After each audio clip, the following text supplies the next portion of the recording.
Hello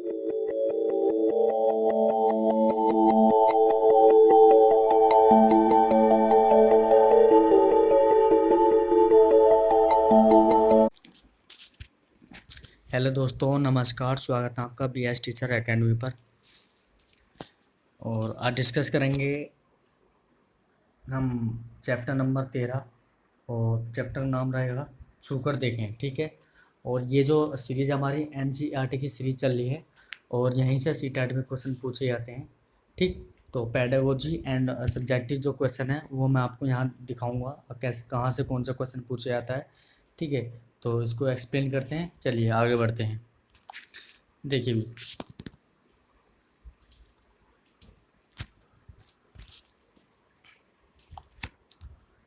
मैं school से लौट रही थी। घर पर 2 लोगों को अपनी बात सबसे पहले बताना चाहती थी। वह मेरी बातों से सबसे ज़्यादा खुश होते हैं। पहली तो है मेरी नानी। ठीक। वे उत्सुक रहती हैं मेरी बातें सुनने को। वे मेरे स्कूल से लौटने का इंतज़ार करती हैं। उनकी उम्र कुछ ज़्यादा है और उनकी कमर में भी दर्द रहता है।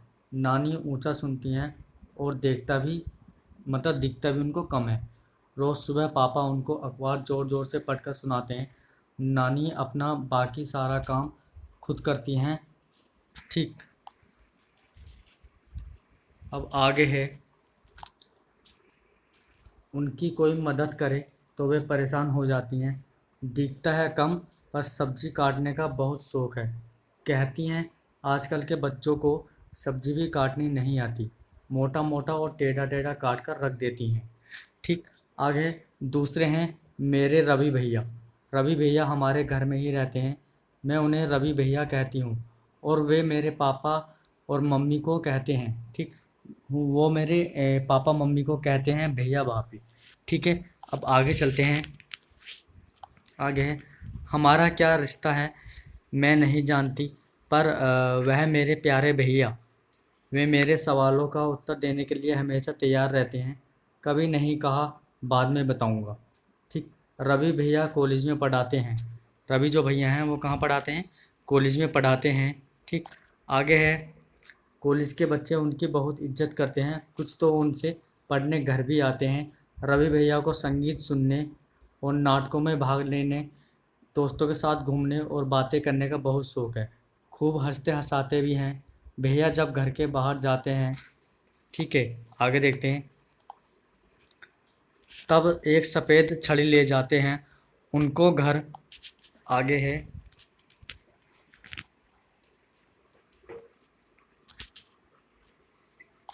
उनको घर के अंदर घूमता देख कोई नहीं कह सकता कि उन्हें दिखता नहीं है। वे अपना काम स्वयं करना चाहते हैं। कोई उन्हें ज़बरदस्ती सहारा दे तो वे नाराज़ हो जाते हैं। जब कभी उन्हें मदद की ज़रूरत होती है तो वे मांग लेते हैं। कुछ बच्चे रवि भैया से कॉलेज की किताबें ले जाते हैं और कुछ दिन बाद किताबों के साथ उन्हें टेप दे जाते हैं। रवि भैया टेप पर ही उन किताबों को सुनते रहते हैं। भैया के पास मोटे कागज़ की भी किताबें हैं जिनमें बहुत सारे उभरे बिंदु हैं। ठीक है भाई।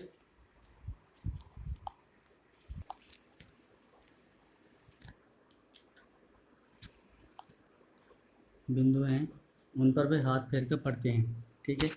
आगे देखते हैं आगे क्या लिखा है। भैया को छेड़ने के लिए मैं कभी कभी उनकी छड़ी की जगह बदल देती हूँ। वे परेशान तो होते हैं पर नाराज़ नहीं। मैं उनकी प्यारी बहन सीमा जो ठहरी। मैं अभी दरवाजे पर पहुँची थी कि भैया बोल उठे, क्यों सीमा बहुत खुश हो? भैया मुझे ही नहीं, घर के सभी लोगों को उनकी आहट से पहचान लेते हैं। अक्सर ये भी भांप लेते हैं कि मैं खुश हूँ या उदास। ठीक है। अब भैया आखिर मैं फुटबॉल टीम में शामिल हो गई हूँ। मैंने भैया को अपनी खबर सुनाई। भैया मेरी पीठ थपथपाकर बोले, आज तुम ही मेरी फुटबॉल के उस्ताद हैं। ठीक है। अब आगे देखते हैं आगे क्या लिखा है। ये कुछ इम्पोर्टेंट नहीं है, ये यहाँ पर इम्पोर्टेंट दिया गया है। कहानियों में बच्चे रुचि लेते हैं तथा कहानी के पात्रों की मदद से संवेदनशीलता पैदा की जा सकती है। ठीक है। जो बच्चे होते हैं वो कहानियों में क्या लेते हैं भाई? रुचि लेते हैं। ठीक है। और कहानियों के पात्रों की मदद से क्या कर सकते हैं? संवेदनशील पैदा की जा सकती है बच्चों के अंदर। चलिए आगे देखते हैं।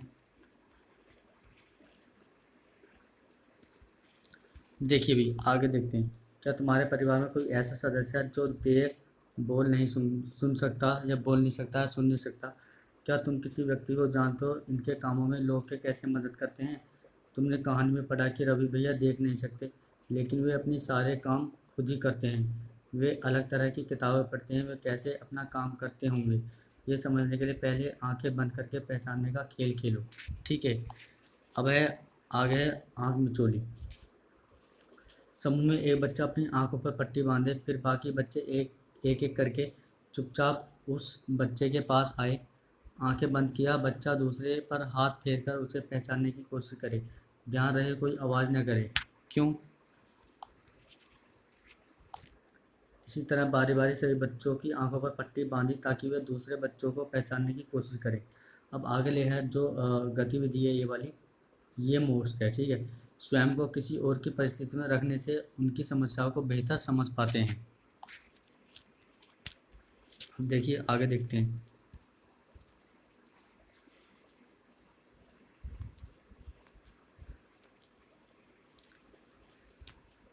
देखिए भी यहाँ है, जब लोग देख नहीं सकते उनको पढ़ने का एक खास तरीका है जिसे ब्रेल कहते हैं। यहाँ से एक क्वेश्चन बनता है कि ब्रेल लिपि क्या है क्या नहीं है। ठीक है, ब्रेल एक मोटे कागज़ पर एक नुकीले औजार से बिंदु बनाकर लिखा जाता है।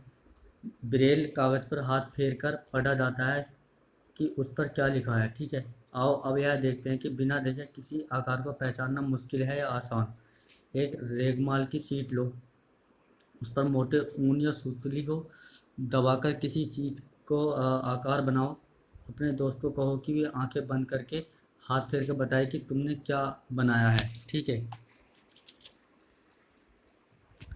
आगे है, अपने दोस्त से इस तरह की रेगमाल शीट पर कोई आकार बनाने को कहो। क्या यह उसके लिए पहचानना आसान था या मुश्किल? अब तुम करके देखो कि क्या तुम हाथ फेर कर आकार पहचान सकते हो। एक मोटे कागज़ का टुकड़ा लो, उस पर एक प्रकार या कील की नोक से कोई खास आकार बनाते हुए थोड़ी थोड़ी दूरी पर छेद कर दो। तुम देखोगे कि कागज़ एक तरफ से उभरा है। अब अपने दोस्त से कहो कि आंखें बंद करके तुम्हारे कागज़, आगे देखते हैं,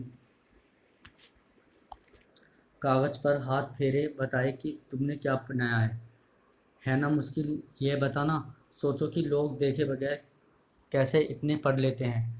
आओ ब्रेल के बारे में जानें। ठीक है, ब्रेल के बारे में जानते हैं, ब्रेल क्या है। तुमने देखा कि रवि भैया एक खास तरह की किताबें ही पढ़ सकते हैं। ये किताबें कैसे बनी इसके बारे में सबसे पहले किसने सोचा? तो आओ उसके बारे में, इस ब्रेल के बारे में कुछ बातें जानते हैं। देखिए ये होती है ब्रेल लिपि। ठीक है, ये बना ABCDE। ठीक है, यहाँ पर एक बिंदु है, यहाँ पर एक बिंदु है, यहाँ पर दो हैं, यहाँ पर दो हैं, यहाँ पर एक है। ठीक, यहाँ पर कोई नहीं है, यहाँ पर एक, ये ऐसे करके उभरे हुए बिंदु हैं, इसे कहते हैं ब्रेल। ठीक है, आगे देखते हैं। लुई ब्रेल फ्रांस देश के रहने वाला था। जो लुई ब्रेल था वो फ्रांस देश का रहने वाला था। जब वह 3 साल का था तब एक दिन अपने पिता के औजारों से खेल रहा था।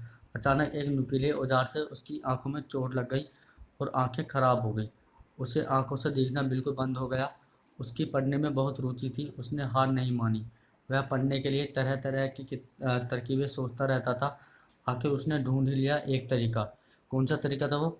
छूकर पढ़ने का। यह बाद में ब्रेल लिपि के नाम से जाने जाने लगी। ठीक है, यानी कि ब्रेल लिपि जो है वो बाद में जाने लगी। ठीक है, अब है आगे। इस तरह की लिपि में मोटे कागज़ पर उभरे बिंदु बने होते हैं। उभरे होने के कारण इन्हें छूकर पढ़ा जा सकता है। यह लिपि 6 बिंदुओं पर आधारित होती है। आजकल ब्रेल में नए नए परिवर्तन हुए हैं जिससे इसे पढ़ना लिखना और भी आसान हो गया है। ब्रेल लिपि अब कंप्यूटर के द्वारा भी लिखी जा सकती है। ठीक है, आगे है गतिविधि। बच्चे ब्रेल लिपि को देखेंगे तो बेहतर ढंग से समझ पाएंगे। ब्रेल लिपि की जानकारी देते समय बच्चों को वास्तविक ब्रेल शीट दिखाना अच्छा रहेगा। ठीक है, यहाँ से क्वेश्चन बनता ही बनता है। ठीक है, यानी कि जो लुई ब्रेल था वो फ्रांस देश का रहने वाला था, है ना। जब वह 3 साल का था तब एक नुकीले औजार से उसकी आंखों में चोट लग गई थी। ठीक है, यानी कि उसकी आंखें ख़राब हो गई थी। फिर क्या हुआ, आंखों से उसे दिखना बिल्कुल बंद हो गया। उसकी पढ़ने में क्या थी, बहुत रुचि थी। वह पढ़ने की तरकीबें सोचता रहता था। ठीक है, और एक दिन उसने छूकर पढ़ने का एक तरीका निकाल ही लिया, ठीक है। पढ़ने की यह विधि बाद में ब्रेल लिपि के नाम से जाने लगी, ठीक है। अब जो ब्रेल होती है यह ब्रेल 6 बिंदुओं पर आधारित होती है। कितने बिंदुओं पर आधारित होती है? तो 6 बिंदुओं पर आपकी यह आधारित होती है, ठीक है। अब देखते हैं भी आगे, ठीक है। तो यहाँ पर कह सकते हैं, अच्छा जो जो लोग सुन नहीं सकते उनके लिए कौन सी भाषा का यूज किया किया जाता है? तो उनके लिए सांकेतिक भाषा का यूज किया जाता है, ठीक है। यानी कि सांकेतिक भाषा पर आधारित विशेष कार्यक्रम टीवी पर प्रसारित होने लगे हैं आजकल, ठीक है। मैं यहाँ पर कुछ मोस्ट फैक्ट बता देता हूँ। सुधा चंद्रन, जो सुधा चंद्रन थी, सुधा चंद्रन को भरतनाट्यम में प्रसिद्ध प्राप्त है ना। एक दुर्घटना के कारण उनका एक पैर काट दिया गया था। कृत्रिम पैर की सहायता से नृत्य करके उन्होंने प्रसिद्ध प्राप्त की, है ना। सुधा चंद्रन को भरतनाट्यम में प्रसिद्ध प्राप्त था, ठीक है बच्चों। आगे है, अगर हम दूसरे उसकी बात करें, जैसे हमारे रविंद्र जैन है, ठीक। रविंद्र जैन को आंखों से दिखाई नहीं देता था, ठीक है। उन्होंने बहुत सारी फिल्मों और टीवी कार्यक्रमों में अपना संगीत दिया था और उनके अच्छे संगीत के लिए उन्हें कई पुरस्कार भी प्रदान किए गए थे, ठीक है भाई। तो ये थे भी मोस्ट एक्सप्लेनेशन जैसे मैंने आप यहाँ पर आपको किया है। तो यहाँ से आपको 2 क्वेश्चन या 1 क्वेश्चन आपको मिल सकता है, ठीक है। ब्रेल लिपि के बारे में पूछ सकता है सीटेट में, ब्रेल लिपि के बारे में बताओ कि 8 बिंदुओं पर आधारित होती है, 4 बिंदुओं पर आधारित होती है, 6 बिंदुओं पर आधारित होती है, ठीक है। तो मिलते हैं नेक्स्ट क्लास में, तब तक के लिए जय हिंद जय भारत।